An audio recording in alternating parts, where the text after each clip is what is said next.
સોનાની તો સોનામાં રેકોર્ડ ઉપલા સ્તરેથી નફા વસૂલી જોવા મળી છે અને જ્યાં કોમેક્સની ઉપર ભાવ $3700 નીચે આવ્યા છે અને સ્થાનિક બજારમાં 1,93,000ના સ્તરની આસપાસ 0.5% વેચવાલી સાથેનો કારોબાર જોવા મળી રહ્યો છે। તો જીગરજી, સોનાને અહીંયા આગળથી કેવી રીતે જોવું જોઈએ? અહીંયા આગળ પણ આપણે ફેડના આઉટકમની રાહ જોઈ રહ્યા હતા સોનાની આગળની ચાલ સમજવા માટે, અને ત્યારબાદ 3704નો કોમેક્સ પર હાઈ બનાવવા બાદ એક ઘટાડા તરફનો અત્યારે આપણને માહોલ સોનામાં બનતો દેખાઈ રહ્યો છે।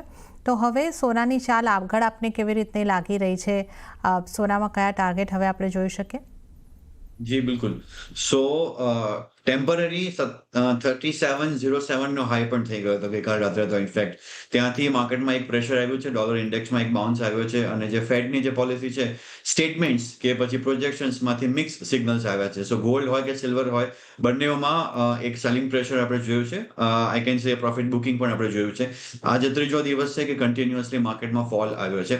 હવે માર્કેટનું જે ધ્યાન છે આજે સાંજે ફિલી ફેડ મેન્યુફેક્ચરિંગ છે કે પછી ઇનિશિયલ જોબ્લેસ ક્લેમ્સ છે, એ ડેટા ઉપર છે। At the same time bank of England અને બેંક ઓફ જાપાન આમની પણ પોલિસીસ છે। બેંક ઓફ ઇંગ્લેન્ડ આજે અને બેંક ઓફ જાપાન કાલે સવારે અર્લી મોર્નિંગ। સો અહીંયાથી તો કોઈ એવા કોઈ સરપ્રાઇઝીસની એક્સપેક્ટેશન્સ નથી, અનચેન્જ આવશે। બટ ડોલર ઇન્ડેક્સમાં એક સ્લાઇટ એક બાઉન્સ આવ્યો છે। પ્રોફિટ બુકિંગ બંનેઓમાં જોવા મળ્યું છે, ગોલ્ડ હોય કે સિલ્વર હોય। ગોલ્ડ પર્ટિક્યુલરલી અહીંયા વાત કરીએ તો 3650ની નીચે જો માર્કેટમાં એક ફોલ આવે છે તો 3640 3620 સુધીના લેવલ્સ જોવા મળી શકે। એટ ધ સેમ ટાઈમ આપણે જો MCX ઓક્ટોબર ગોલ્ડની વાત કરીએ, 1,09,200ની આસપાસ ચાલી રહ્યો છે। 1,000 કરંટ લેવલથી વેચી શકાય, 1,09,000 1,08,800ના ટાર્ગેટ માટે। Stop loss should be 1,09,400। Okay, તો સોનામાં અત્યારે વેચીને ચાલવાની સલાહ બની રહી છે ઇન્ટ્રાડે માટે તો, અને ટાર્ગેટ જે છે તે 19,000 અથવા 18,000, માફ કરજો, 1,09,000 અથવા અહીંયા આગળથી 1,08,800 સુધીના બનતા જોવા મળી શકે છે। તો આ અહીંયા આગળથી સોના માટેની ખાસ સલાહ બનતી જોવા મળી રહી છે। સ્ટોપલોસ જે છે સોના માટે તમારે રાખવાનો રહેશે 1,09,400નો। તો આપણે સોનામાં એક સેલ કરીને ચાલવાની સલાહની અહીંયા આગળથી વાત કરી છે। હવે આપણે વાત ચાંદીની કરી લઈએ તો ચાંદીમાં પણ વેચવાલી આવતા અહીંયા આગળ વૈશ્વિક બજારમાં મામૂલી દબાણ સાથે કિંમતો $41ની પાસે રહી છે, અને જ્યાં સ્થાનિક બજારમાં આશરે 0.5%થી વધુના દબાણ સાથે 1,26,000ના સ્તરની આસપાસ કારોબાર થતો જોવા મળી રહ્યો છે। તો ચાંદીમાં પણ ઉપલા સ્તરેથી થોડો ઘટાડો આવતો જોવા મળ્યો છે।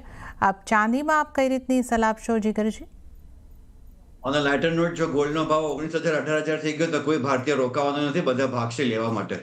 સો that's on a lighter note. But yeah, સિલ્વરની વાત કરીએ, અગેન રેકોર્ડ રેલી 44% MCX પર આપણે રેલી જોઈ છે, એન્ડ કોમેક્સ 41.45ની આસપાસ ટ્રેડ ચાલી રહ્યો છે। થોડું ઘણું કરેક્શન અહીં આવી શકે, profit booking I would say, but overall મને હજી પણ લાગે છે નવરાત્રી કે દિવાળી સુધીનામાં ચાંદીના ભાવ 1.35 કે 1.40 આવી શકે છે।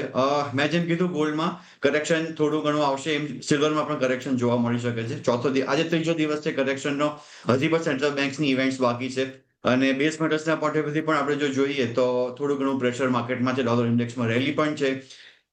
અપાર્ટ ફ્રોમ જીઓપોલિટિકલ ટેન્શન્સ કે સેફ હેવન ડિમાન્ડ, થોડું ટેકનિકલ પ્રોફિટ બુકિંગ અહીંયા માર્કેટમાં જોવા મળી શકે એન્ડ બુલ ઇમ્પેક્ટમાં। સો ડિસેમ્બર સિલ્વરની જો વાત કરીએ તો અત્યારે ભાવ છે 1,26,000, અરાઉન્ડ 1,000 પોઈન્ટ્સથી ડાઉન છે।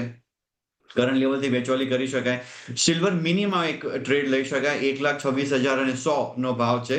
સિલ્વર મિની નવેમ્બર કોન્ટ્રાક્ટ 1,26,100, 1,26,300નો સ્ટોપ લોસ, એન્ડ 1,25,700 માટે સિલ્વર મિની નવેમ્બરમાં વેચવાલી કરી શકાય। ઓકે, તો સિલ્વરના મિની કોન્ટ્રાક્ટ પર અહીંયા આગળથી નવેમ્બર કોન્ટ્રાક્ટને વેચીને ચાલવાની સલાહ બની રહી છે। 1,26,100ની કિંમત પરથી તમે વેચી શકો છો, 1,26,300નો સ્ટોપ લોસ, 1,25,700ના ટાર્ગેટ અહીંયા આગળથી બનતા જોવા મળી શકે છે। તો આપણે સોના ચાંદીની અહીંયા આગળથી વાત કરી, અત્યારે વેચીને ચાલવાની સલાહ બની રહી છે, અને આ સાથે જ હાલ સમય થઈ રહ્યો છે